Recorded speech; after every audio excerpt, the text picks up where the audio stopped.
y estuvieron viendo el cuadrito del...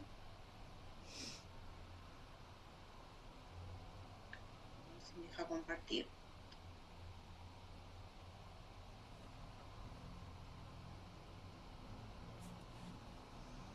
Ahí están viendo el cuadro, ¿verdad? Sí, profe, sí, sí. Ah, bárbaro.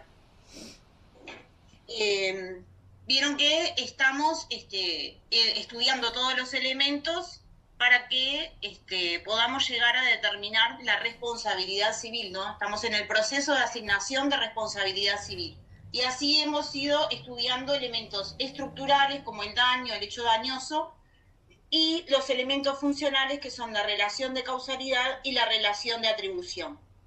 En la relación de atribución, de lo que se habla es de la imputación subjetiva, ¿verdad? Es el elemento funcional que refiere a la imputación subjetiva. ¿Y que se basa en qué? Ahora que ya tienen este cuadrito, En la en la conducta. mente es el cuadrito que nos acompaña. A ver quién está hablando. Yo estaba diciendo que en la conducta del sujeto. Buen día, Alejandra. En primer lugar, se va a basar en factores, ¿verdad?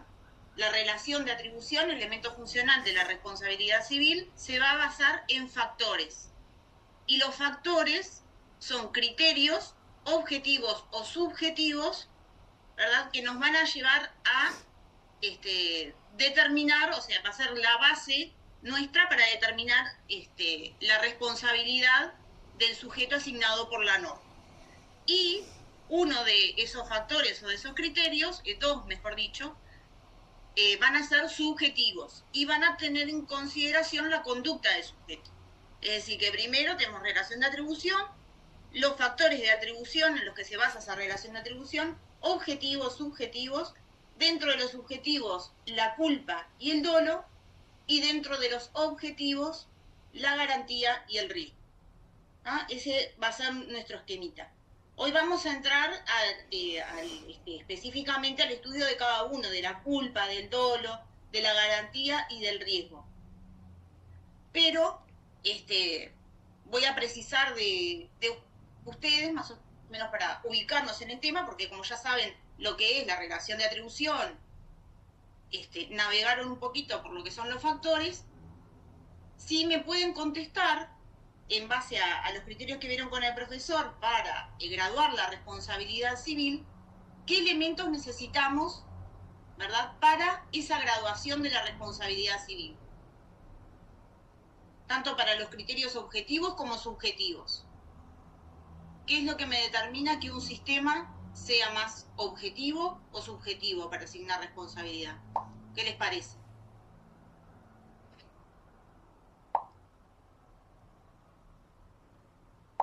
Si esto fuera una oficina pública, estuviera lleno de gente, digo, no se me vengan todos encima. Pero, a ver, ahí se están animando. A ver, Valentina me parece que había levantado la mano primero, ¿no? Valentina Moreira, ¿no? ¿Quién? Sí, profe, no, Patricia fue la primera. Patricia, bueno, Patricia, ¿cómo estás? Hola Adriana, ¿cómo estás? ¿Todo bien? Bien, ¿y vos? No sé si entendí bien la pregunta, pero primero creo que si es subjetiva va más a la conducta del individuo y si es objetiva no, va más a los riesgos en general y no a la conducta del individuo, es independiente a la conducta. Ese es el primer paso, ¿no? Dentro de los factores mismos, a ver si es un objetivo o subjetivo. Pero después vamos un pasito más, porque dentro de el subjetivo, dentro de la culpa o del dolo, van a haber grados, y dentro del riesgo y la garantía también hay grados. ¿Se acuerdan? Objetiva agravada, subjetiva leve, bueno, a ver. ¿Carlos? Buenos días. Buenos días. No sé si estoy bien, pero tenemos que fijarnos si admite eximentes y qué tipo de eximente o cuántos, digamos así. Depende de eso que sea más, hay algunos que admiten todos los eximentes, otros que admiten algunos, otros que no admiten ninguno. Sería eso lo que gradúa la relación esta, no sé cómo decirlo bien. La relación de atribuciones y de subjetivo a objetivo. Muy bien, Carlos, gracias. Y ahora sí, Valentina. No, profe, yo iba a decir eso, lo que dijo el compañero. Analía. Sí, sería fijarnos en el cuadrito que vimos la clase anterior, ¿no? Que él nos daba toda la graduación. Yo todavía no lo copié, pero me parece que esa sería la guía para este paso siguiente. Sí, es la guía y es como el cuadrito fundamental. Uno no dice no aprendérselo de memoria, ¿no? Pero nos ayuda a ver. Sería buenísimo que yo lo tengo abierto, no sé por qué no me lo da para compartir. A ver si ahí me deja. Antes lo estabas compartiendo, pero después no sé qué pasó, que salió de... Ahí me fui a otro, ahora sí, a ver.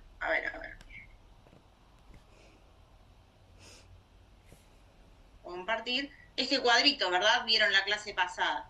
Entonces, siguiendo a Mariño, ¿qué es lo que nos determina que un sistema sea más subjetivo u objetivo en relación a la responsabilidad civil? Es decir, para asignarle responsabilidad a un sujeto.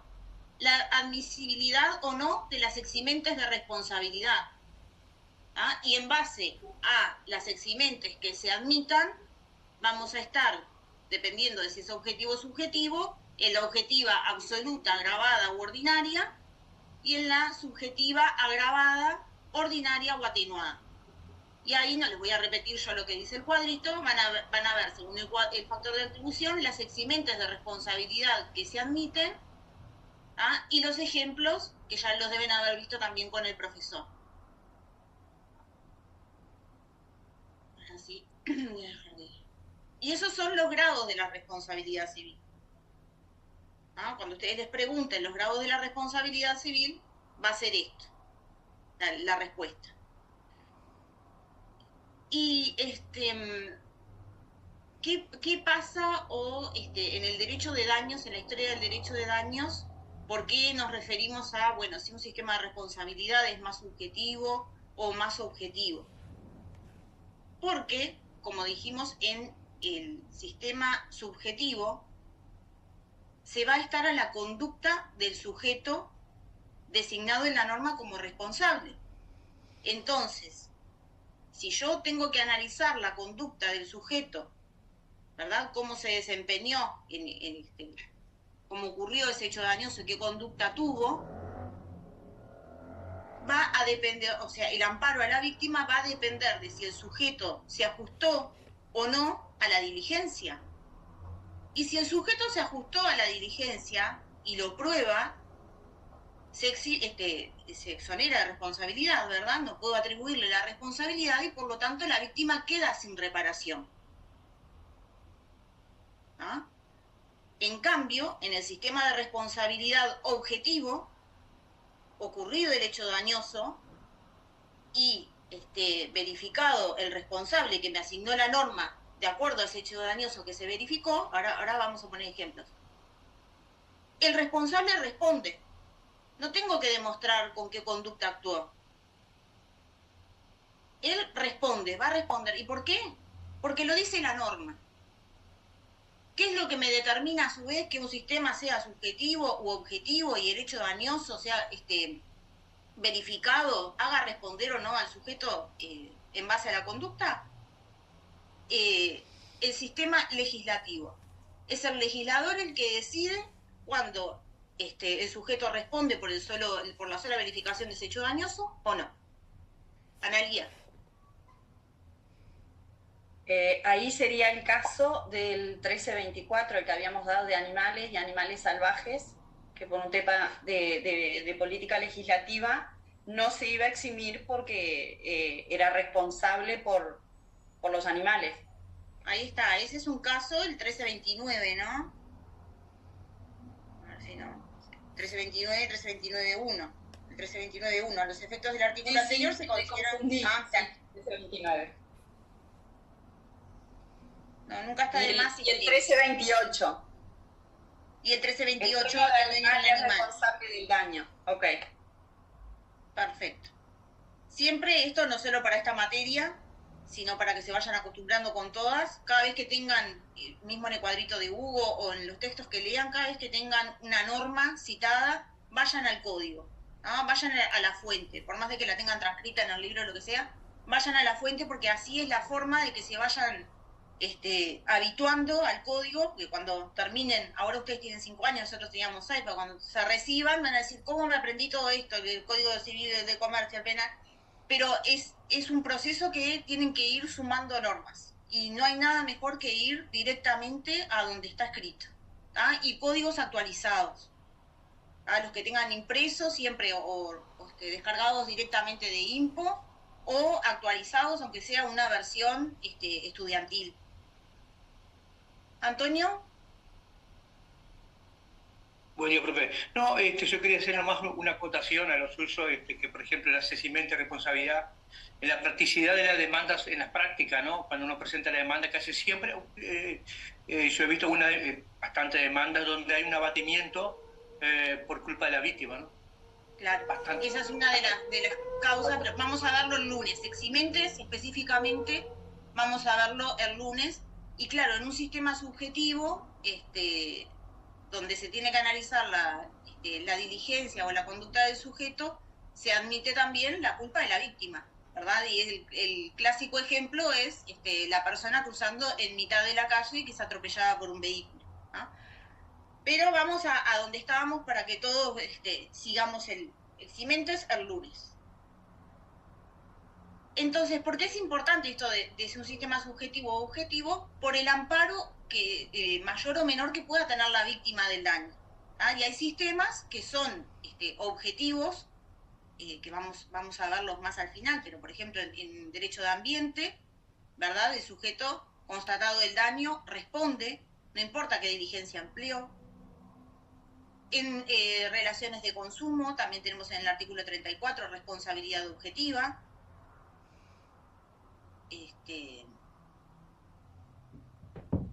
Y es un amparo a la víctima, ¿verdad?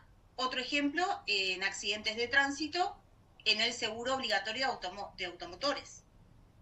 ¿Qué pasa cuando los sistemas son objetivos? No podemos establecer que todo el sistema de responsabilidad civil sea objetivo, por más de que querramos que la víctima tenga su amparo, ¿verdad? ¿Por qué? Porque la responsabilidad civil cuesta dinero. Entonces, sigue siendo un tema de política legislativa, ¿verdad? El seguro obligatorio de automotores, que lo vamos a ver al final del curso, verificado el siniestro de tránsito, ¿verdad?, con la utilización de un vehículo automotor o alguna de las partes que se desprende de ese vehículo, ocasiona el daño a la persona, sea en movimiento o esté detenido el vehículo, porque hay casos jurisprudenciales en que se apara no solo cuando el vehículo está en movimiento, sino también estacionado. Si la persona sufre un daño, a raíz de ello, es reparada. Pero esa indemnización es tarifada, ¿verdad? No hay una reparación integral. ¿Por qué? Porque si el sistema va a reparar integralmente a todas las personas que sufran accidentes de tránsito, colapsa. Pero ¿qué se quiso hacer con el seguro obligatorio de automotores? Es que la persona tuviera al menos un mínimo de reparación para salir de la situación en que se encuentra cuando tiene lesiones graves. La persona, en el caso de que tenga lesiones, o los herederos, en el caso de que la persona fallezca a raíz del accidente. Pero la indemnización es tarifada, no es integral la reparación.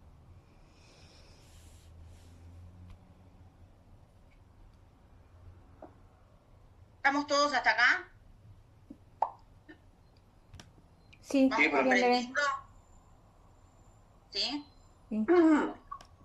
Profe, solo porque me quedo sin copiar, la diferencia entre que la reparación no es integral, sino que es como... Tarifada, tasada. Gracias. Ni nada.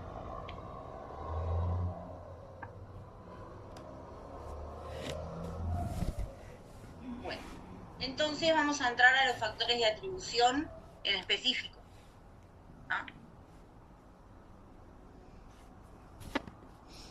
¿Y la BD cuál es? El primer factor de atribución es la culpa. ¿Alguien leyó? ¿Alguien puede decirme qué es la culpa? Cuando yo digo que un sujeto es culpable, ¿qué estoy diciendo?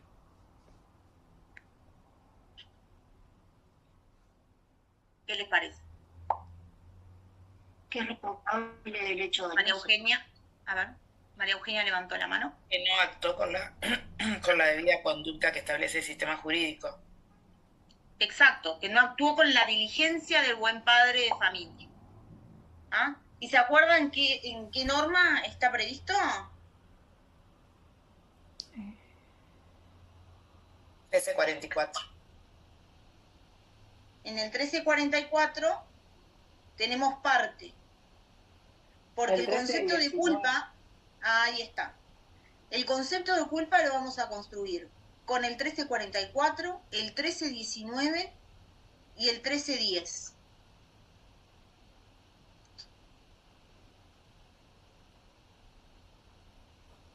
El 1319 dice,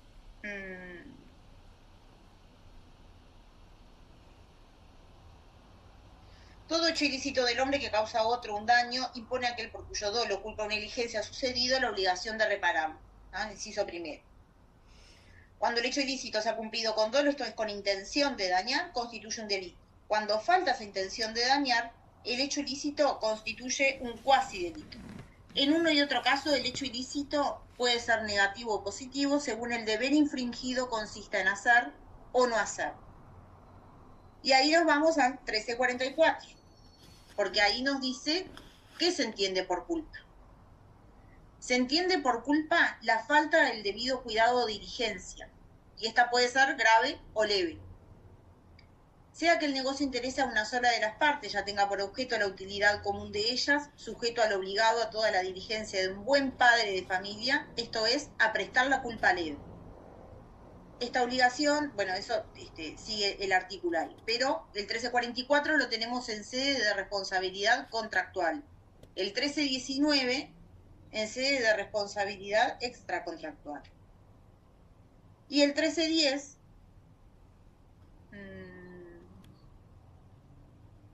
me dice, está obligado a emplear acá. El agente oficioso está obligado a emplear en la gestión todos los cuidados de un buen padre de familia y será responsable de los perjuicios que por su culpa o negligencia resulten al dueño de los bienes o negocios que tomó a su cargo. Entonces, entre el 1344, el 1319 y el 1310 construimos el concepto de culpa. ¿Cuándo un sujeto actúa con culpa? Cuando no actúa con la diligencia del buen padre de familia. Y esa diligencia del buen padre de familia, ¿qué será? ¿Qué es actuar con la diligencia del buen padre de familia? O, según el sistema que estemos, el buen hombre de negocios en derecho comercial.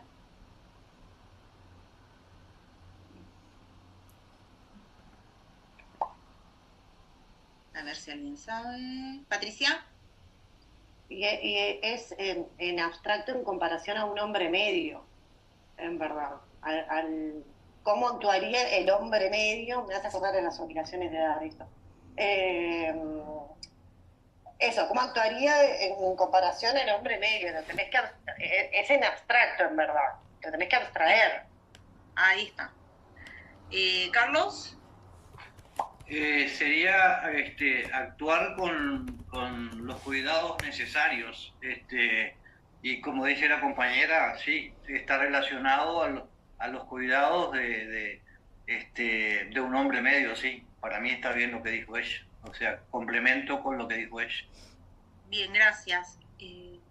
Analía bajó la mano. Jennifer.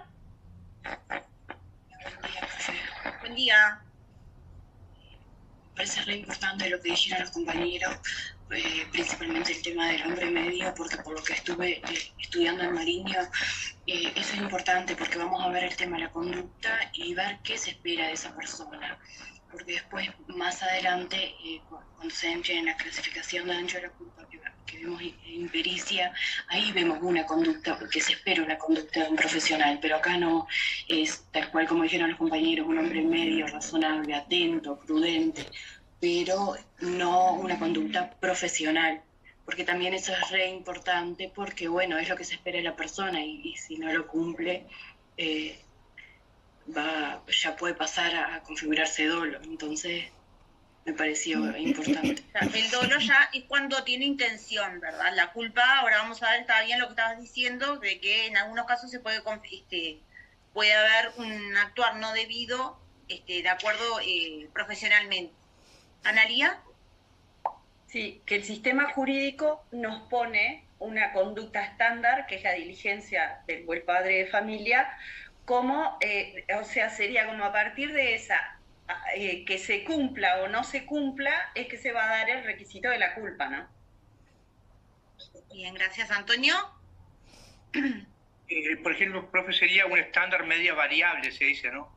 Técnicamente, porque son conductas morales y se da una atención especial de reglas de conducta que se debe tener un comportamiento alineado a su conducta, porque a su accionar, ¿no? Como modelo para la sociedad.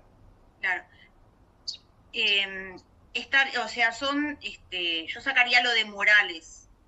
Es un comportamiento, como estaban diciendo los compañeros, del hombre medio, prudente y atento en esa situación. ¿Ah? Ese es el buen padre de familia. El que actúa con precaución, con mesura, con prudencia, razonabilidad frente a esa situación.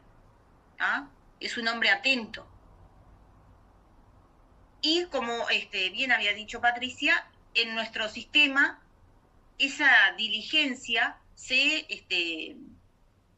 analiza en abstracto y no en concreto. ¿Qué quiere decir que es en abstracto? Que yo voy a analizar qué conducta hubiese tenido cualquier sujeto en esa situación. ¿Ah?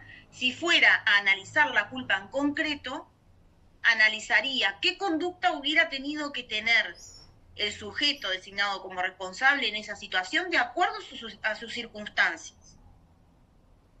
¿Ah? Y vamos con un ejemplo para bajar. Un caso jurisprudencial, creo que lo tienen en el tratado, de el caso es así, era un taller mecánico de vehículos de alta gama, ¿ah?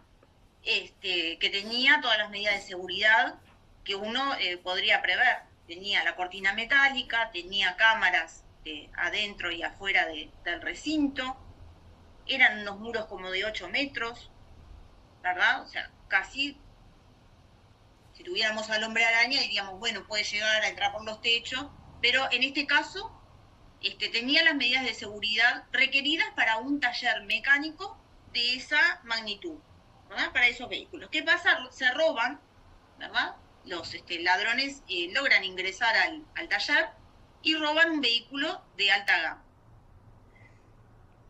Entonces, bueno, se plantea el juicio y la reclamación, ¿verdad? Se le reclama al tallerista. Y acá, ¿cuál es la diferencia de considerar la culpa en abstracto y la culpa en concreto? Si yo analizo la culpa en abstracto, ¿ah? Cualquier otro tallerista en la misma situación hubiese adoptado las mismas medidas de seguridad que tenía ese taller.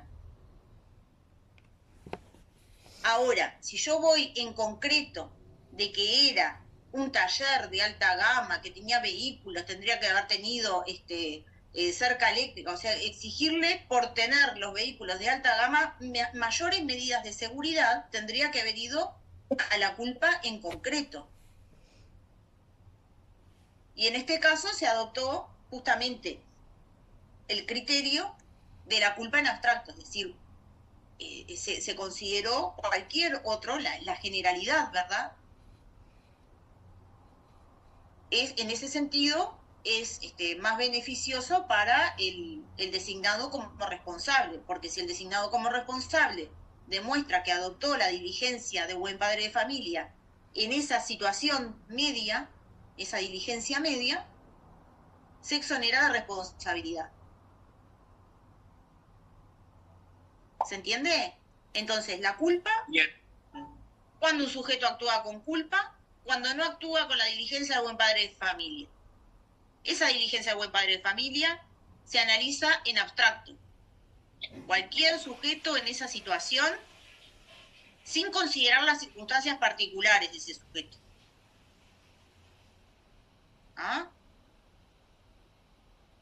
¿Valeria? Profe, pero entonces siempre es así, o sea, porque es como más beneficioso, si yo tengo que defender a alguien y que la otra parte va a tratar de analizarla de la otra manera, que yo debería haber tenido otro sistema de seguridad. Ah, claro, sí, la otra parte va a tratar de rebatirlo por ahí. O sea, que es la válido, otra parte va a tratar yo lo que tengo que demostrar, si estoy defendiendo al responsable que actuó con diligencia, lo que tengo que demostrar es que cualquier otro tallerista en las mismas circunstancias tendría las mismas medidas de seguridad. Yo no tengo que tener un búnker, tengo las medidas de seguridad razonables para esa actividad y que me exigen, inclusive tengo como demostrarlo con el seguro, por ejemplo, si tengo asegurado el local, el seguro me pide determinadas medidas de seguridad. Y si tengo un hábitat... Y si sos en la misma situación, pero te toca ser la que vos misma, la que defendés al dueño del auto de alta gama, vos misma te vas a basar en el análisis concreto. Eso lo vas manejando dependiendo de qué lado. Claro, sí, eso sí. Dependiendo, esto es un ejemplo, pero la casuística es tan variada como personas habemos, realmente. Okay.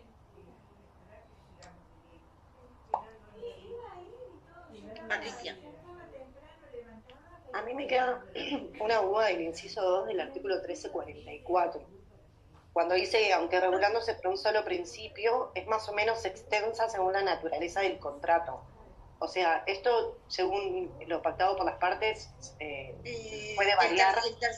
El tercero. Sí, eso lo vamos a dar más en detalle en contractual, ¿no? Es obligación que regulándose por un solo principio es más o menos extensa según la naturaleza del contrato o el conjunto de circunstancias en los casos especialmente previstos por este código. Esto que cuando ustedes tengan contratos y vayan al análisis de cada contrato en particular, ahí mismo van a tener regulado el sistema de responsabilidad en ese contrato. Acá vamos poniendo ejemplos salpicados, pero dependiendo, vamos a ver hoy, por ejemplo... Acá varía si es extracontractual y contractual. Varía si es extracontractual y contractual, y a su vez dentro de la responsabilidad contractual, dependiendo del contrato en el que estemos. Vamos a tener regulaciones específicas. Siempre vamos a lo genérico, pero si tenemos regulación específica, en ese caso, vamos al artículo concreto.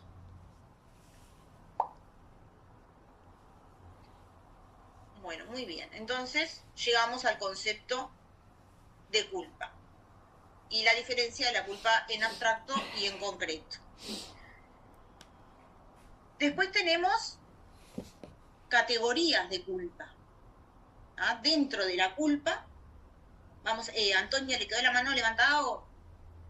No,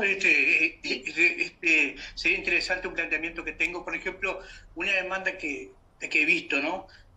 Por humedades, por ejemplo, de que es bastante, no es común. Ahí, por ejemplo, había una... No hay mucha doctrina, mucho antecedente, porque nadie hace, porque a veces el monto es muy chico, pero en este caso era un monto importante porque la casa estaba bastante destruida, porque entraba mucha agua, bastante agua. Era una casa de valor importante en el centro, y ahí se dio una posibilidad, profe, de que se dio una demanda contractual y esta contractual a la misma vez. Una cosa, porque había un alquiler, ¿no? De que la intendencia le daba que para una persona, y esa persona había un perjuicio, un daño, y la esta contractual porque había vicios ocultos. Entonces no, ahí los vicios ocultos... No, disculpa, la demanda la demanda esta contractual sería que por las humedades, disculpa. Y ahí había que decidir con cuál se iba, con la contractual o con la esta contractual. Bueno, y ahí muy interesante la demanda porque en verdad se puede hacer las dos juntas o se tiene que elegir la más importante o no sé cómo sería. No, se puede acumular dependiendo a quién demande, a cuántos sujetos demande. Vamos a seguir con las categorías de la culpa. Estas categorías son... Ahí te entendí. Por ejemplo, profe, se va contra la intendencia que por contractual, porque firmó el alquiler, y esta contractual a la persona, al individuo. Ok. Gracias. Ya cuando ingresemos en la segunda parte del curso, no sé cuándo es la segunda parte del curso, pero digo, saliendo de la parte general de la responsabilidad y de los elementos, ahí vamos a ver cuándo se configura la extracontractual, la contractual, si se pueden acumular. Hay diferentes situaciones. La responsabilidad civil es una materia muy amplia y es muy, es una, yo qué sé, a mí me gusta, por eso hice la maestría en Derecho de Daños también, porque me gusta todo lo que se deriva del tema de la responsabilidad. Pero vamos por parte porque así vamos siguiendo la clase todos. Entonces vamos a las categorías de la culpa. Son la negligencia, la imprudencia, ¿ah? Y en un término medio, o compartiendo tanto la negligencia o la imprudencia, tenemos a la impericia.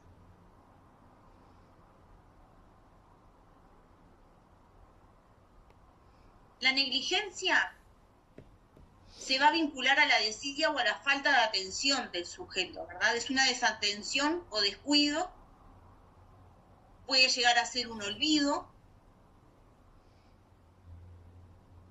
respecto de la conducta que el sujeto tenía que tener en ese momento o en esa situación.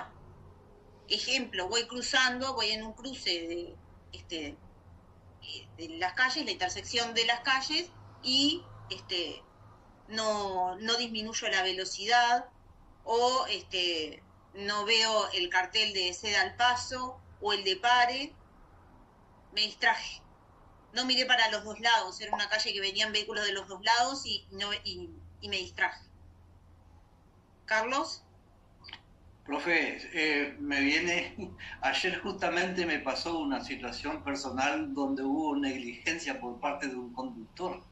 Yo había dejado mi auto estacionado, iba hacia un centro asistencial, y fui a cruzar la calle en una esquina. Había un auto que venía avanzando por el otro lado y la persona que venía manejando, distraída, no miró nunca para el lado que iba a doblar y casi me atropelló, pero estuvo a un pasito. Digo, si lo hubiera hecho, era un claro acto de negligencia, me parece eso, ¿no? Sí, un descuido, claro, no miró. Sí. No miró, no tuvo intención. No es que lo vio y dijo, voy a seguir igual. Y ahí entraríamos en la otra, ¿verdad? En la imprudencia. Estaba mirando para el lado que venía, para el lado de donde podría venir tránsito, pero no miró hacia dónde iba a doblar, que a veces hay peatones o... Bien, en fin, no sé. Sí, los casos de accidentes de tránsito, si ustedes buscan en la base de jurisprudencia nacional, ¿la conocen todos? ¿Ya han ingresado? ¿Sí? ¿Todos saben? ¿A Romina? Romina no me dice que sí con la cabeza. Romina Silva. Tampoco. Es donde se buscan sentencias, ¿verdad? Sí. Le voy a pasar el link entonces. Bien. CD. Juris. Incluso, profe, hay de la editorial La Ley, salen revistas que tienen reseñas de sentencia y de jurisprudencia que están buenas para... Sí, ahí lo tienen resumido porque ahí tienen como lo mejor o lo más relevante del año, ¿verdad? O del periodo que abarque la...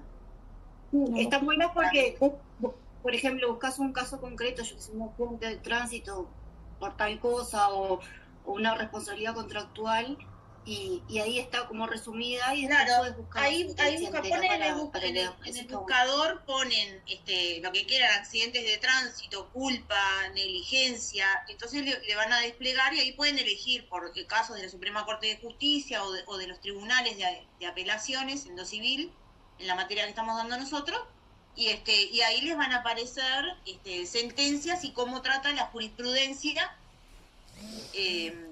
los casos estos que estamos hablando, ¿no? Porque estos que estamos poniendo son ejemplos muy vagos, ¿no? La casuística es mucho más amplia. Entonces, esa es la negligencia, el descuido del sujeto, el no prestar atención. Y después pasamos al otro, a la imprudencia. ¿Ah? La imprudencia son las faltas de cautelas y precauciones, ¿verdad? No importa la asunción consciente de un riesgo extraordinario. Y el ejemplo que se pone es una persona que conduce a exceso de velocidad, por ejemplo, en una zona poblada o en una zona que tengo un cartel de escuela. Profesora, disculpe, ¿cómo dijo falta de cautela? La falta de cautela, del debido cuidado, precaución, es otro sinónimo.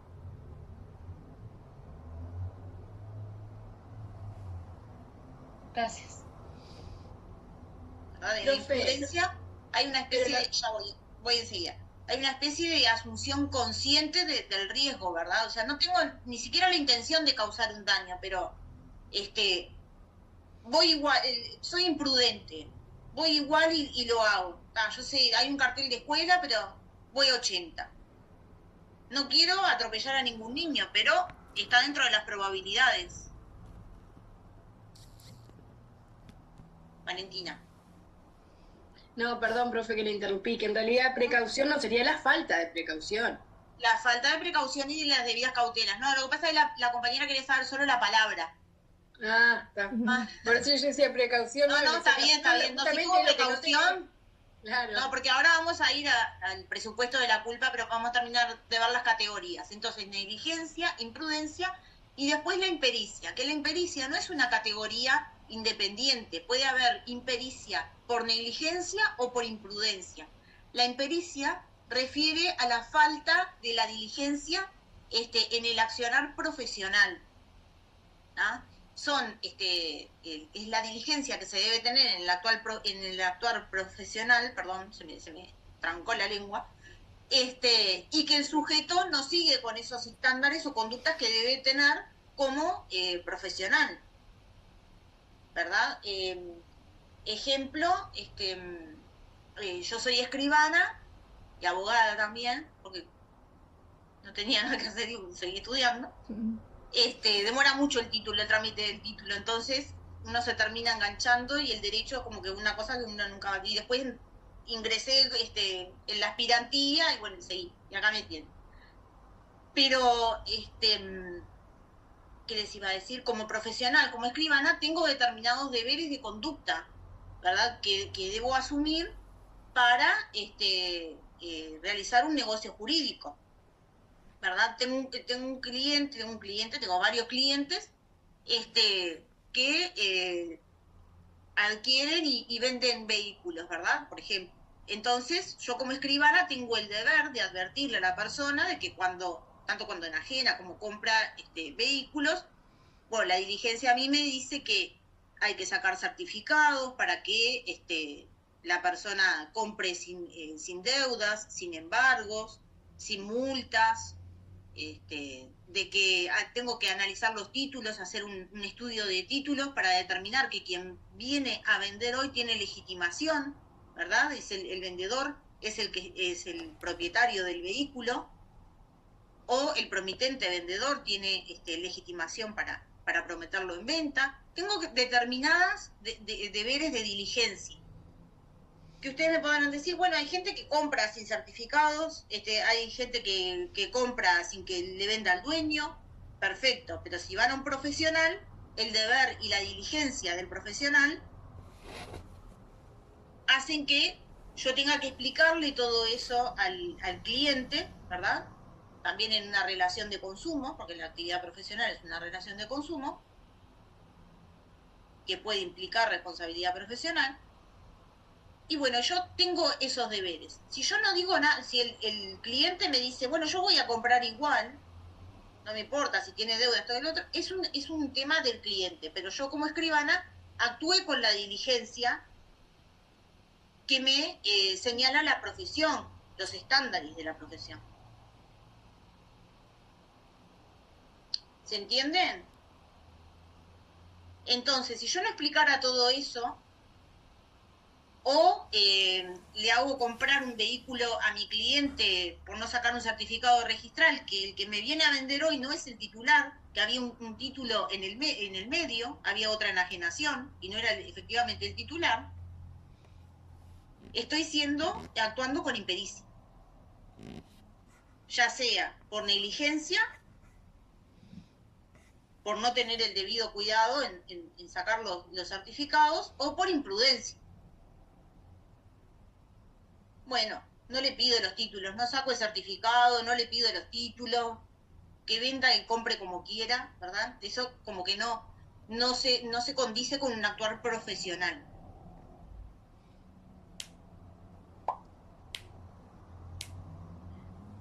Ay, alguien me levantó la mano y se me fue.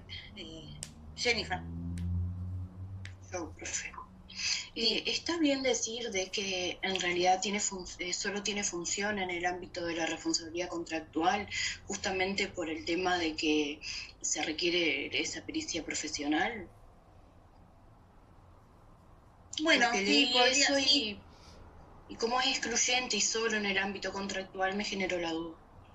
Claro, porque refiere a un actuar, yo qué sé, no sé, porque un conductor de un vehículo profesional, porque cuando nos referimos claro, a que no me cierra algo ahí. Claro, se me viene a la cabeza ahora un conductor de un vehículo profesional, porque cuando nos referimos a profesional no es solo un profesional universitario o técnico terciario. El profesional es cualquier persona que desarrolla una actividad con determinada experiencia o expertise en esa materia. Entonces, les pongo el ejemplo, el conductor profesional tiene una libreta profesional. ¿Es un profesional universitario? No, no es un profesional universitario. Tiene una libreta que dice conductor profesional. Perfecto, puede conducir vehículos de gran porte, etcétera. Y atropella a una persona. Ahí no estoy en responsabilidad contractual.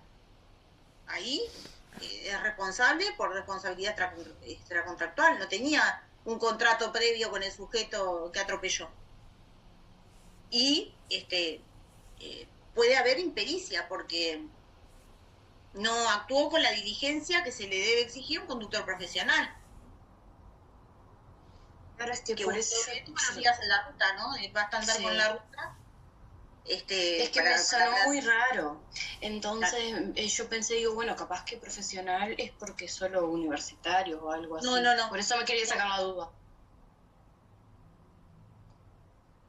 Yo hice un trabajo de responsabilidad profesional justamente que refiere a la materia. Después le voy a decir a Hugo que lo revise y cualquier cosa se los subo para que lo tengan nomás. Que ahí estudie un poco lo que refiere a la responsabilidad profesional, de que no refiere solamente a un profesional universitario. Lucía. No, que yo leí lo mismo que la compañera hace un tiempo y también me había generado dudas, pero después pensé, como para llevarlo a tierra, en el caso médico, por ejemplo, nosotros no tenemos un contrato con el médico lo tiene con la mutualista. Entonces ahí, por ejemplo, si el médico actúa sin idoneidad, por ejemplo, es un médico de medicina general que se mete a hacer una cirugía, ahí evidentemente no tiene la idoneidad y ahí entra lo que es la negligencia y el tema de la impericia. Pero como para llevarlo, yo me lo busqué por ese lado como para decirle a la compañera. En responsabilidad médica, en los casos de impericia son varios, también pueden buscar ahí jurisprudencia, hay mucha. Y es uno de los casos, como decía Antonio hoy, bueno, que se puede reclamar por responsabilidad contractual y extracontractual, ¿verdad? La víctima del daño, que es el paciente, reclama por responsabilidad contractual a la mutualista y extracontractual al médico. Sí, con algunos compañeros en procesal vimos un caso de eso que tuvimos que armar, que yo le comentaba a Hugo, tuvimos que armar una demanda y justamente pudimos ver eso, que se podía pedirla por ambos lados. Por eso en aquel momento cuando lo vi para ese caso me lo saqué del contractual y ahí pude entender, como bien, para que le sirva de insumo a la compañera también. Bárbaro, muchas gracias. Y está bueno que vayan conectando una materia con la otra y que les vaya haciendo ruidito, porque después cuando se enfrentan a los casos es donde se junta todo, ¿no? Entonces está bueno que ya desde ahora lo puedan ir uniendo. Bueno, pero vamos a seguir entonces, para determinar entonces si un sujeto es responsable por culpa, por el criterio subjetivo, vamos a analizar si, bueno, actuó con la diligencia debida o no. Pero para ver si actuó con la diligencia debida o no, hay un pasito antes, ¿verdad?, que se le denomina el presupuesto de la culpa, que es la previsión, ¿verdad? La previsión del daño se señala como un elemento básico para determinar si se actuó o no con culpa. Entonces voy a tener que hacer como dos análisis o en dos momentos, ¿verdad?, sucesivos. En primer lugar, si el daño es previsible. Entonces, si el daño es previsible, voy a tener que analizar si que el sujeto lo haya previsto. Y en segundo lugar, si lo previó, ¿qué diligencia debió adoptar? ¿Me siguen?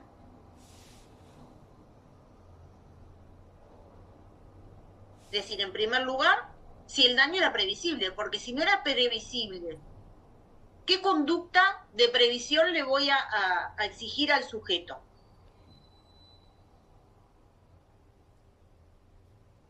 Entonces tengo que hacer como ese pasito previo de la previsibilidad, del análisis de la previsibilidad, si el daño es previsible o no, para determinar con qué diligencia debió actuar el sujeto.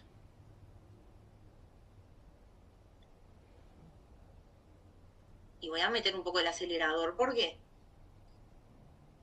Me voy a quedar en la culpa.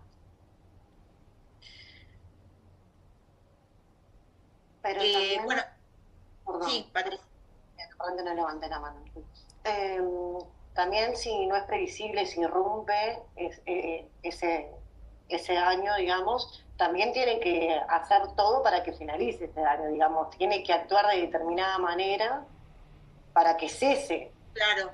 Después en contractual vamos a ver de que, bueno, uno de los deberes del deudor y también del acreedor en determinadas situaciones es no agravar el daño, ¿verdad? Es decir, bueno, se produjo el daño, no actué con esa diligencia, uno de los deberes es, bueno, no seguir agravando el daño, adoptar todas las medidas necesarias para minimizar esos daños. Bueno, otras categorías de culpa que después lo vamos a ver en cada uno de los sistemas de responsabilidad va a ser la culpa contractual y la culpa extracontractual. La culpa contractual, regulada en el 1344, que es la culpa leve. Eso pueden volver a leer el artículo. Y después la culpa extracontractual en el 1319. ¿En el 1319 no sería extracontractual? Extracontractual.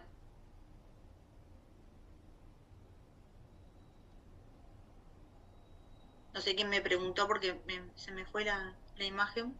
Yo soy Ana, profesora. Es que me pareció haber escuchado que usted había dicho que extracontractual era en el 1319 y por eso era contractual. Sí, extracontractual 1319, contractual 1344. Gracias. Eso los invito a que lean los artículos. Y bueno, vamos al segundo factor de atribución subjetivo, que es el dolo.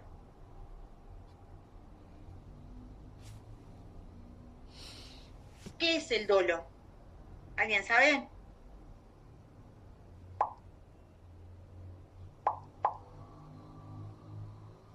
¿Valeria? La intención de dañar. Como que hay una premeditación, puede ser, como que busco el daño con mi conducta. Claro, hay una intención de causar el daño. No fue un descuido, no fue una asunción de los riesgos, vamos a decir, en el sentido de que, bueno, con mi conducta no diligente cause el daño, sino que tengo la intención de hacer el daño. Y eso Lo dice clarito, así como lo dijo la compañera. ¿Qué es el dolo? La intención de dañar. Y lo dice el segundo inciso del 1319. Ustedes ya conocen el dolo de obligaciones cuando hablamos de dolo en los vicios del consentimiento, ¿verdad? Que ahí son las maquinaciones, hay un accionar del sujeto para inducir al otro para que se produzca el vicio del consentimiento. Pero acá lo que tenemos es una intención de dañar.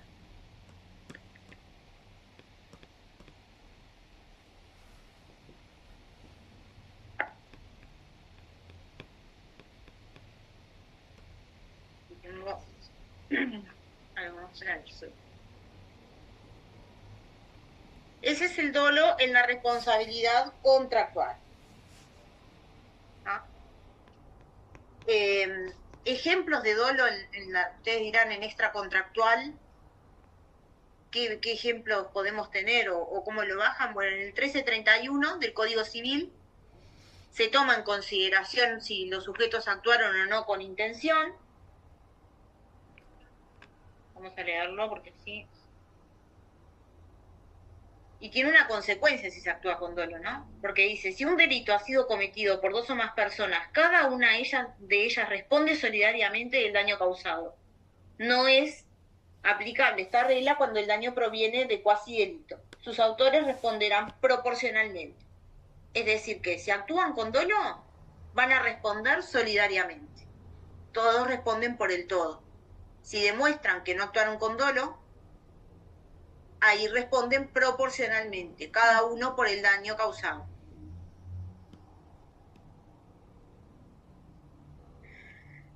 Después, dolo en responsabilidad contractual, lo tienen en el 1346.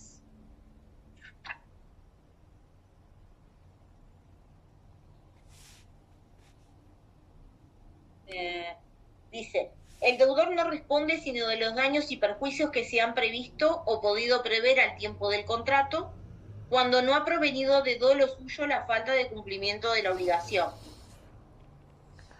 Aun en el caso de que la falta de cumplimiento provenga del dolo del deudor, los daños y perjuicios que no están fijados por la ley o convenidos por los contratantes no deben comprender, respecto de la pérdida sufrida por el acreedor y el lucro de que se le ha privado, sino lo que ha sido consecuencia inmediata y directa de la falta de cumplimiento. Acá me regula, ¿verdad? Dependiendo de si actúa con dolo o no el deudor, de qué daños va a responder. No es lo mismo si actúa con dolo, es decir, y ahí hay una diferencia que hace la doctrina de si es el dolo en la responsabilidad contractual, si es la intención de dañar o es la intención de incumplir.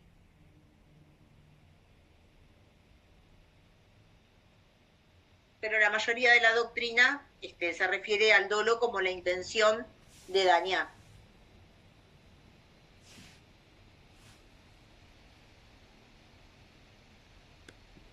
Después, dentro del dolo tenemos diferentes categorías,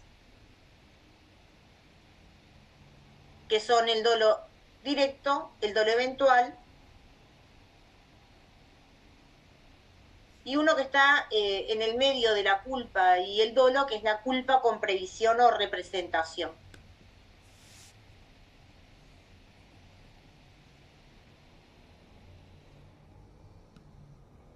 Perdón, ¿la culpa qué? Perdón, me tuve que silenciar porque pasó una moto que me dejó sorda a mí. ¿Quién me habló? Yo, María Eugenia, si podés repetir lo de la culpa, que no escuché.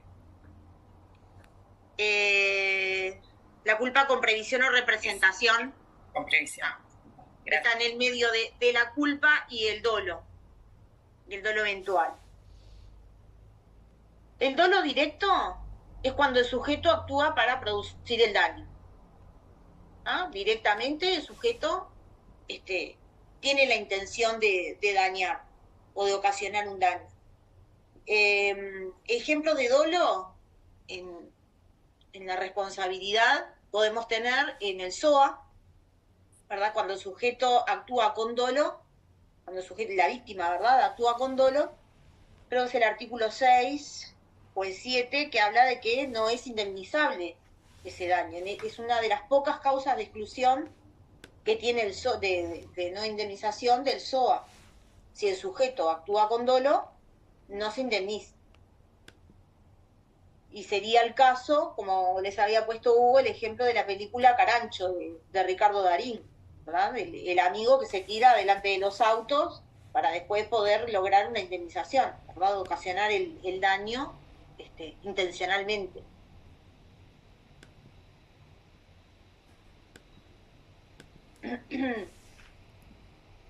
La segunda categoría, que es el dolo eventual, el sujeto en el dolo eventual no actúa con la intención de dañar, pero se representa la probabilidad de causar el daño. Igual actúa.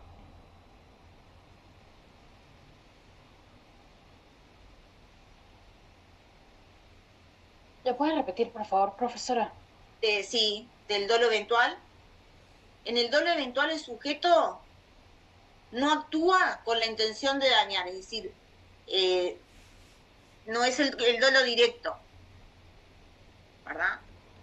En principio no actúa con la intención de dañar, pero se representa esa probabilidad de causar el daño, y es una probabilidad certera de que si actúa de esa manera va a causar el daño.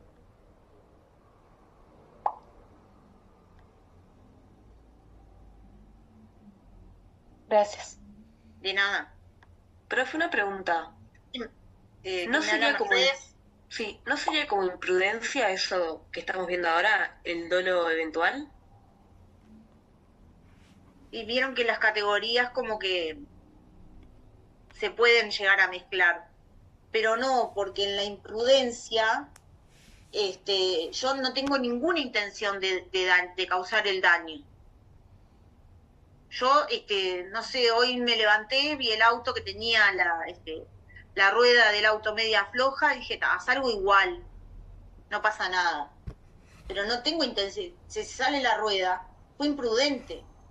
Y ¿verdad? O una parte desprendida del vehículo que causa un daño, fue imprudente. Pero no salí con la intención de causar el daño. Bien, gracias. José. Profe, sí, disculpe, me surge una duda con este tema del dolo eventual. Capaz lo confundo con otra materia, con penal. Con penal. Porque me acuerdo haberlo tratado y en su momento fueron palabras duras contra este instituto, porque se decía que es como el chavo decía sin querer queriendo, el tema del dolo eventual. Por un tema de que estamos entrando en un campo como el intercriminis, como del pensamiento al momento del actuar, y eso es casi imposible para el derecho probarlo. Entonces, me surgía la misma consulta de la compañera, no caería dentro de la otra categoría más como de la imprudencia o una culpa grave, más que como probar que eventualmente había las sabiendas del daño. Es que entre los grados de la responsabilidad, vieron que la culpa grave y el dolo, hay como el dolo eventual, hay una línea muy delgada. Y la doctrina se plantea lo mismo que ustedes, y yo cuando lo doy me planteo lo mismo que ustedes, pero esto me suena más a imprudencia o esto me suena más a dolo. Hay que estar al caso concreto, pero tiene cuando estamos en el dolo hay una intención que se manifiesta en el dolo directo, directamente, es explícita la intención de dañar, o como en el dolo eventual de que no me importa, lo hago igual. Hay una intención.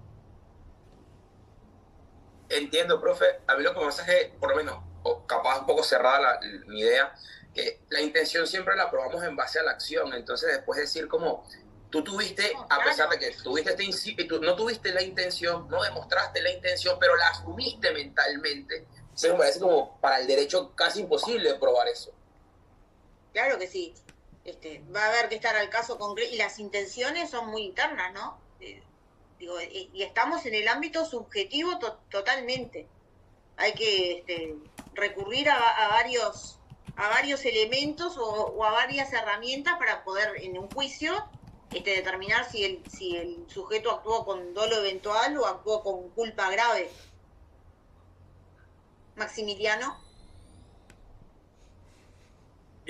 Para entenderlo mejor, profe, el tema, y siguiendo con el ejemplo del auto que vos habías puesto, o la compañera lo puso, no sé, por ejemplo, dolo eventual sería, por ponerte un ejemplo, no sé que tengo la puerta floja o en mal estado, y que eventualmente, si yo voy andando, se me puede salir y lastimar a otro conductor, por ejemplo, pero igual salgo, y tal, y justo en ese caso se me saldría, por ejemplo, podría ser así.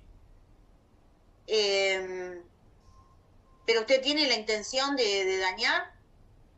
No, en realidad, o sea, sería como una imprudencia, claro. Ahí hay una imprudencia. Ah. El ejemplo en penal es, bueno, el sujeto no quiere matar a nadie, pero tira en un bullicio de gente, y bueno, se representa, hay una probabilidad de que a alguien le puede dar. Igual tira. ¿Quería matar? No quería matar. Pero había una alta probabilidad. ¿Luciana? Perdón, estaba Patricia primero, pero tomando el ejemplo que usted dijo, podría ser, es un cuasi delito. Claro. En civil sí, ya en penal nos vamos al delito. Patricia. A mí lo que se me confunde, el directo y el eventual lo tengo claro. A mí lo que se me confunde es el eventual con la culpa con representación. Claro. Sí, con representación, claro. La culpa con representación, Mariño lo que hace es como bajarle la probabilidad. Es menos probable que en el dolo eventual. En la culpa con representación hay una probabilidad reducida o excepcional, dice Mariño, de producir el daño. Y el sujeto actúa igual. Por eso es que está ahí en el límite con el dolo eventual. Sería un tema de probabilidad. El sujeto se representa el daño, como en el dolo eventual, hay una probabilidad, y en el dolo eventual, Mariño dice, bueno, yo tengo más probabilidades, igual realizo la conducta, y en la culpa con representación hay menos probabilidades, una probabilidad excepcional.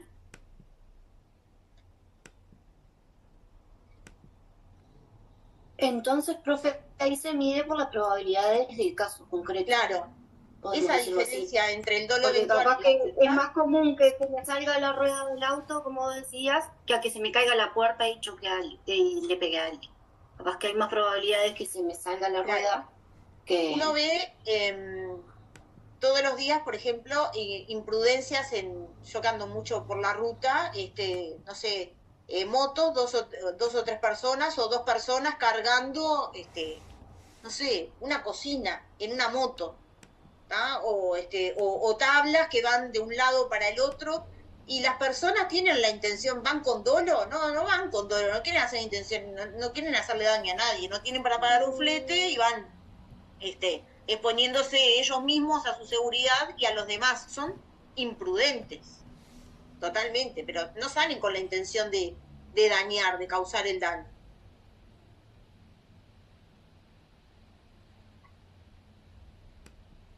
Profe, ¿no sería lo mismo que los que corren carrera ahí en el Quibón, por ejemplo, que tienen todos los autos tuneados y los bajan y los cortan?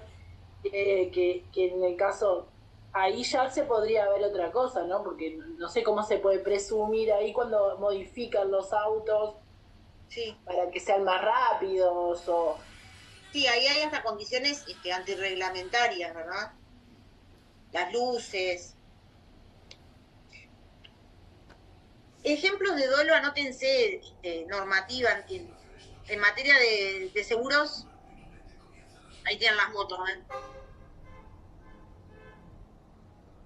En materia de seguros de accidentes personales, la ley 16.074 es la ley de accidentes de trabajo, el artículo 9 y el 7.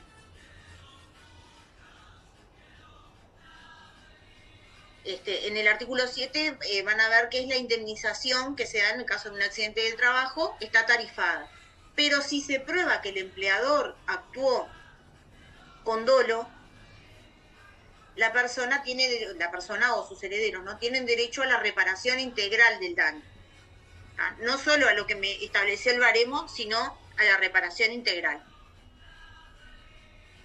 Y después, el artículo 6, literal E, de la ley 18.412, que es la ley de SOA.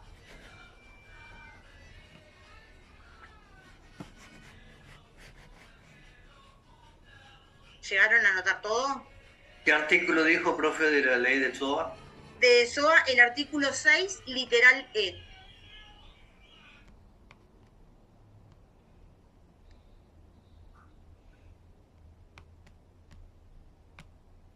Profe, ¿cuál era la primera ley que nombraste? 16.074. Dale, 16.074, de nada. Y son los artículos 9 y el 7. O 7 y 9. Profesora, y en cuanto al ámbito profesional, por ejemplo, de los médicos, ¿no tenemos ninguna normativa que también repare el daño o no? No, no en específico. Que yo sepa, no en específico. O sea, vamos a la normativa general. No, gracias. De nada. Bueno, pasamos a los factores objetivos. ¿Están todos? Profesora, ¿no fue ya culpa con previsión o representación o me perdí? Es lo que dijimos. ¿Te lo repito? Es el tema de la probabilidad. La culpa con representación, el sujeto se representa el daño, no tiene intención. Se representa el daño y la probabilidad es mínima o excepcional de que ocurra. Pero se lo representó. Gracias. De nada. Ahí me perdí quién me estaba hablando. Luciana Cabrera. Luciana.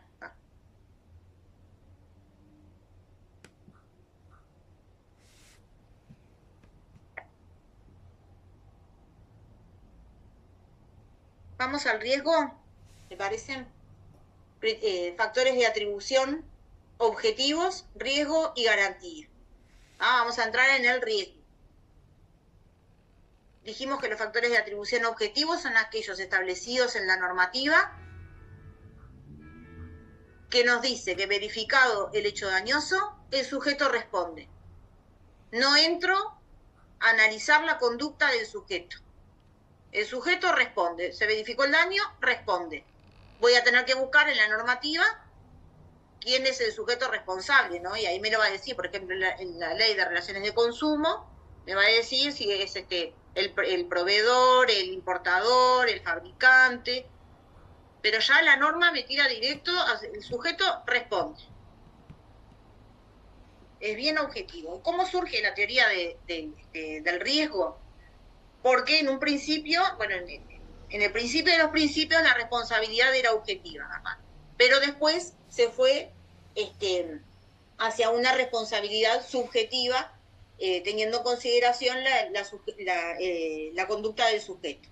Pero con el avance de la industrialización, ¿verdad? Salimos del artesano en la época pre-industrial, salimos del artesano trabajando en su casa solo y que iba a las ferias a vender lo que producía o lo que creaba, y pasamos a la industria. Entonces había accidentes o determinados daños que no eran cubiertos. ¿Por qué? Porque si se demostraba que se actuaba con la debida diligencia, el responsable se exoneraba. Entonces empezaron a aparecer estos criterios objetivos de responsabilidad y entre ellos el riesgo. El primero que aparece es la teoría del riesgo creado. El riesgo creado surge a finales del siglo XIX y a principios del XX con la era de la Revolución Industrial, justamente para dar una reparación a esas víctimas que quedaban sin ser reparadas. Para esta doctrina del riesgo creado, bueno, lo dice la propia teoría, ¿no? Quien crea el riesgo debe reparar. Entonces, el dueño de la fábrica, si era el que creaba ese riesgo, era el que debía reparar. El que construía el vehículo, también ingresamos en la era de los vehículos automotores, fabricaba el vehículo o introducía el vehículo en el mercado, era quien introducía el riesgo creado, debe reparar.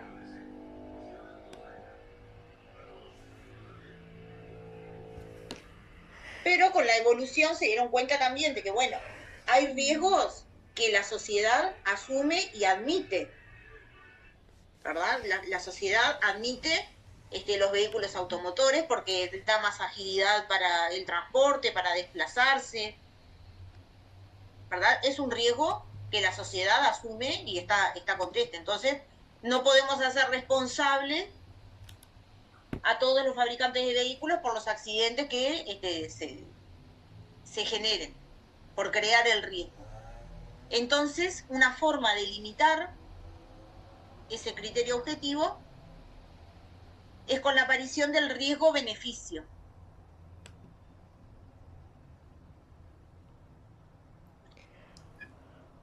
Esta teoría del riesgo-beneficio lo que dice es que debe considerarse el beneficio, provecho o utilidad que obtiene quien genera el riesgo de daños.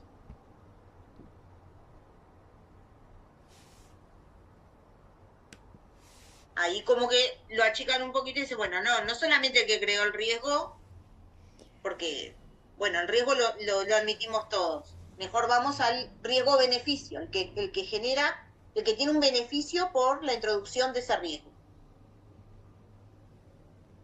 En la doctrina nacional se ha sostenido que se recoge la teoría del riesgo-beneficio en la responsabilidad por el hecho de las cosas, ¿no? Prevista en el 1324. Cuando dice, 1324,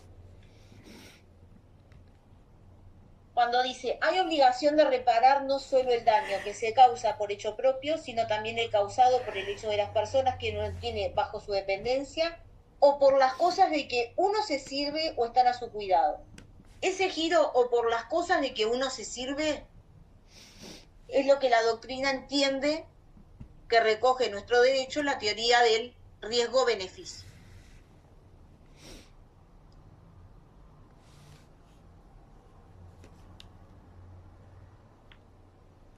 Y otra de las teorías que se mencionan en doctrina es la teoría del riesgo de empresa, que es una variante del riesgo-beneficio.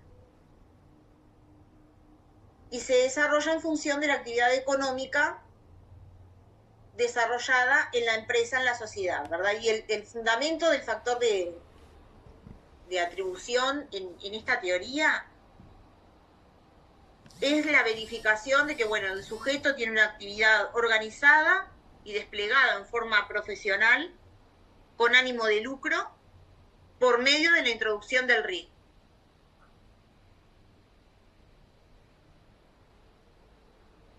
Y de esa introducción obtiene beneficios patrimoniales.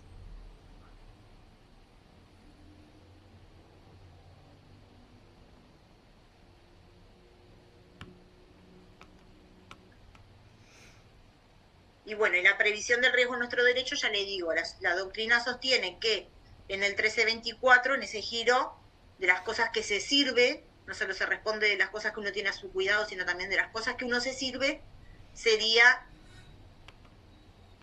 el riesgo-beneficio. Después, el riesgo en la responsabilidad contractual.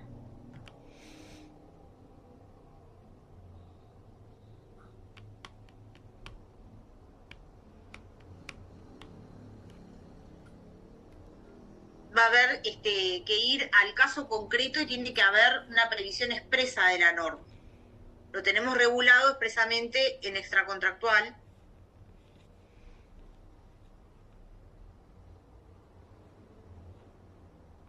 También en el 1329 y en el 1329.1, ¿ah? Esto lo pueden sacar del cuadrito de Hugo, esto creo que está en todos los artículos.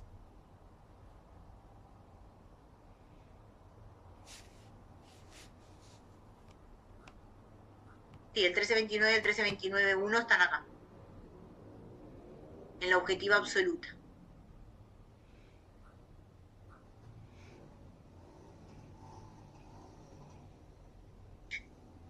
Otra previsión del riesgo en nuestro sistema es el artículo 34 de la ley 17.250. También es un artículo bastante extenso, que es la ley de relaciones de consumo. que lo vamos a dar también expresamente en el curso, pero ya se lo pueden ir anotando y lo pueden leer. Y el riesgo en el subsistema de daños al ambiente, el artículo 4 de la ley 16.466.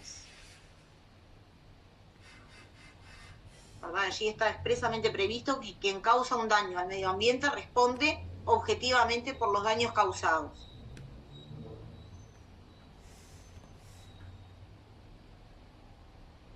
Profesora, ¿puede repetir la última ley que dijo, por favor? Sí. Una es la Ley de Relaciones de Consumo, la 17.250, el artículo 34. Y la otra es la Ley de Daños al Medio Ambiente, 16.466, el artículo 4.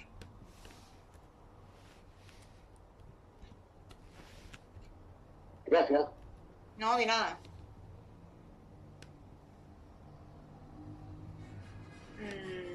Acá Valeria quedó claro, repito, lo de la afiliación al riesgo-beneficio. Valeria Farías hizo una consulta ahí en el chat, ahora la veo. Sí, no, yo solo pregunté el artículo, profe, porque me perdí el que dice de las cosas de las que uno se sirve y no oculta el número. El 1324. Eso está en el 1324 es el primer inciso. Muchas gracias. De nada.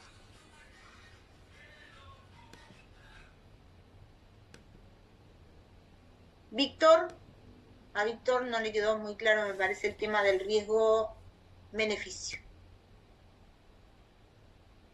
Se me desapareció Víctor. Víctor Sousa.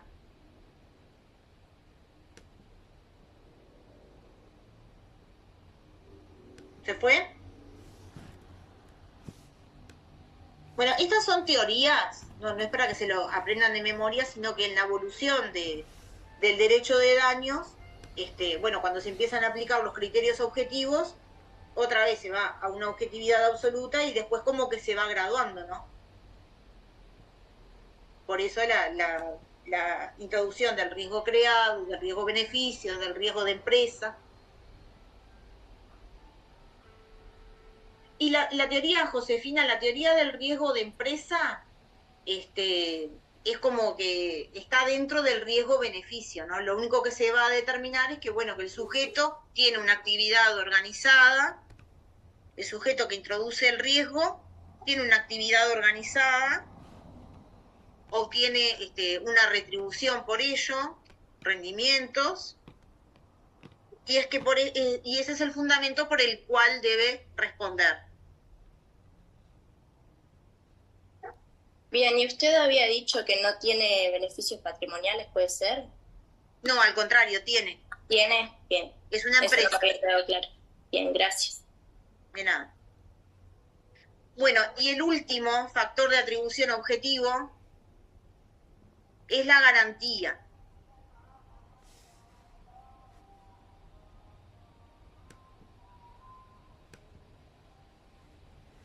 Es otro factor que el fundamento es responder por un sujeto, por lo general es por la posición que tiene quien responde respecto del sujeto que causa el daño, ¿verdad? Por lo general causa el daño un sujeto y el garante es el que responde. Y el ejemplo ahí es cuando nos dice el 1324, no solo se responde por el daño que se causa por hecho propio, sino también el causado por el hecho de las personas que uno tiene bajo su dependencia. Los padres son responsables de los hechos de sus hijos, y va a depender, bueno, si son menores o mayores de 10 años, eso lo vamos a ver después cuando ingresemos en el hecho en responsabilidad por hecho de las personas que tenemos a cargo, o por las cosas de que están a su cuidado.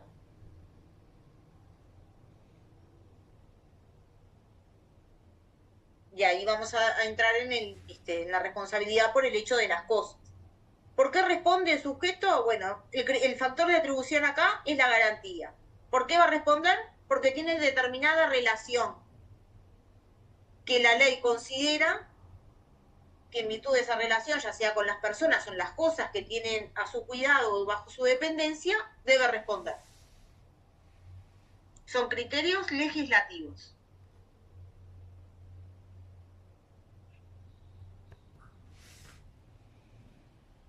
En responsabilidad contractual, que hoy les mencionaba, el ejemplo clásico es la garantía por evicción y por vicios ocultos. Tengo bien el artículo 1697 para que lo puedan leer, porque esto lo van a ver en contratos. 1697 habla de la evicción de la cosa comprada. ¿Qué es la evicción? Es la privación de la cosa por una sentencia judicial. Ejemplo, compro un inmueble y al tiempo me aparece que el bien es evicto. ¿Por qué? Porque hay una sentencia judicial que declara que el propietario es otro. Entonces se produce la evicción. Y el que me lo vendió a mí va a responder porque como garante si a mí me privan de la propiedad por una sentencia judicial. Y después tienen la garantía por vicios ocultos, saneamiento, previsión y por vicios ocultos, ya les digo el artículo, arranca en el 17-18, dice: el vendedor responde de los defectos o vicios ocultos de la cosa vendida, mueble o inmueble, siempre que la hagan impropia para el uso a que se la destina o que disminuyan de tal modo este uso que de haberlos conocido, el comprador no la hubiera comprado o no habría dado tanto precio por ella. Pero acá, ¿qué nos importa a nosotros? Que compramos por ejemplo, un automóvil, ¿verdad? Y andamos 2 días y nos damos cuenta de que está fundido el motor. La hacen impropia para el uso. No puedo andar más en el auto. Tenía un vicio oculto. Supóngase que yo tuve la diligencia de ir con un mecánico, etcétera, ¿no? Pero era un vicio indetectable. El mecánico no lo pudo detectar. Entonces era un vicio oculto que, bueno, tenemos 6 meses para reclamar, el plazo para reclamar. El vendedor acá no se va a exonerar demostrando que tuvo toda la diligencia de buen padre de familia, ¿no? El vendedor responde, es el garante. ¿Ah? Se verificó el daño, el vendedor responde. ¿Por qué? Porque hay un factor de atribución objetivo que es la garantía. Y me lo dice la norma. Se me están bajando. Ahí a 111 somos 92. Algo indica que se está terminando la clase. Tenemos otra materia la que pasa. Tienen, sí, ya sé. Esto es abuso ya. No le dejamos ni 2 minutos para ir al baño y poder volver. No, disculpen. Cualquier duda que tengan, el que se quiera quedar que no tenga otra clase, me quedo y se lo explico. Y si no, para el lunes nos volvemos a encontrar y se anotan y me hacen la consulta. ¿Ah?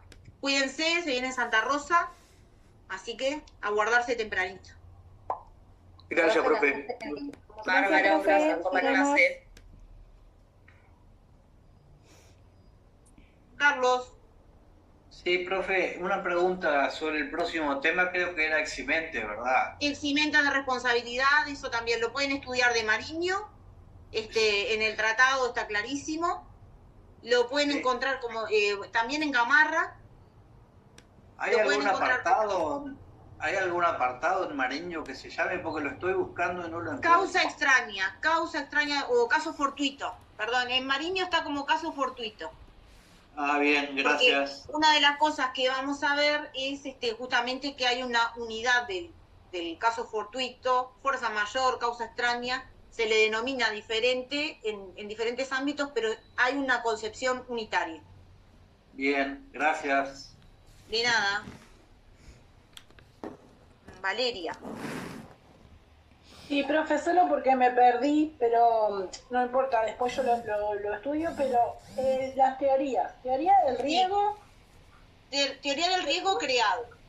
Teoría del riego. Eso cuando recién empezó, el teoría del riego creado, cuando empieza la industrialización y dicen, bueno, ya La diligencia no me sirve para hacer responsable a esta persona. Riesgo creó el riesgo, creó la industria, creó la fábrica, creó el automóvil, responde.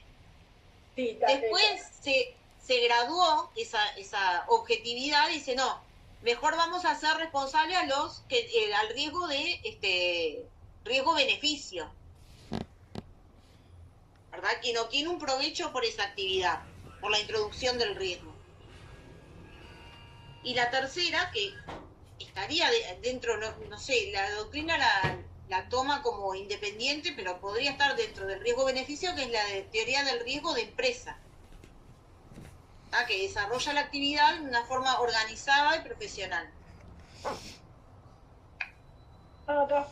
Yo puse un 4 y ahí es donde estaba mi duda, porque puse un 4 porque me pareció que había otra y me quedó en blanco, pero todas son 3, estaban todas. Y después pasamos a la garantía, que es otro factor objetivo. Sí, muchas gracias. No, de nada. Bueno, Patricia. En Gamarra, ¿en qué? Porque yo estoy leyendo el Mariño y él mismo me está poniendo las posturas de Gamarra, que no está tan de acuerdo en algunas cosas y no sé qué, pero en Gamarra estoy entreverada. En Gamarra está una parte en... Lo que pasa que, acuérdense, Hugo dijo, Gamarra no es sistemático, entonces encontramos, en cada tomo encontramos un pedacito. Gamarra en el